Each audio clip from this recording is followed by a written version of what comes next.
আমার অনেক বোনেরা ওনারা কোরআন খতম করতে যে এমন ভাবে তেলাওয়াত করেন, কোরআন তেলাওয়াতের আদব আর অবশিষ্ট থাকে না। আমরা তার তিলের সাথে তেলাওয়াত করব, যেমনটি আমি পড়ে শোনালাম। বিষ্ণু ইসলাম প্রতি আয়াত শেষে থামতেন, টেনে টেনে পড়তেন, তার তিলের সাথে পড়তেন, সুর করে পড়তেন। মাল্লাম ইয়াতাগান্না বিল কোরআন ফালাইসা মিন্না, যে সুর করে কোরআন পড়ে না সে আমার উম্মত হতে পারে।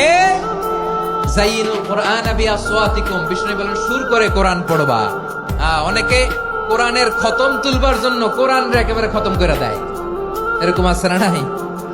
কোরআনের খতম তোলার জন্য কোরআন রে কি করে, একেবারে খতম করে দেয় না। আপনি ধীরস্থির ভাবে পড়ে যদি খতম দিতে পারেন মাশাআল্লাহ, না পারলে যতটুকু পারেন পড়বেন, এরপর অনুবাদ করার চেষ্টা করবেন, তাফসীর পড়ার চেষ্টা করবেন। যে কোনো ধরনের ভালো অনুবাদ আপনারা পড়বেন, তাফসীর পড়বেন। আমরা কোরআনময় করতে চাই। খতম কোরআনে রমাদানের এক খতম দেওয়ার একটা সহজ পদ্ধতি হচ্ছে, রমাদানের প্রতি নামাজের পরে 4 পৃষ্ঠা, প্রতি নামাজের পরে কয় পৃষ্ঠা? 4 পৃষ্ঠা। তাহলে 5 ওয়াক্তে 4 পাঁচা 20 পৃষ্ঠা। হেফজে কোরআন গুলো 20 পৃষ্ঠা এক পারা, এভাবে 30 দিনে আপনার এক খতম হয়ে যাবে। আমরা যেন তার দিলের সাথে বিশুদ্ধভাবে কোরআন তেলাওয়াত করতে পারি, আল্লাহ তৌফিক দান করুক। পড়ে না আমিন।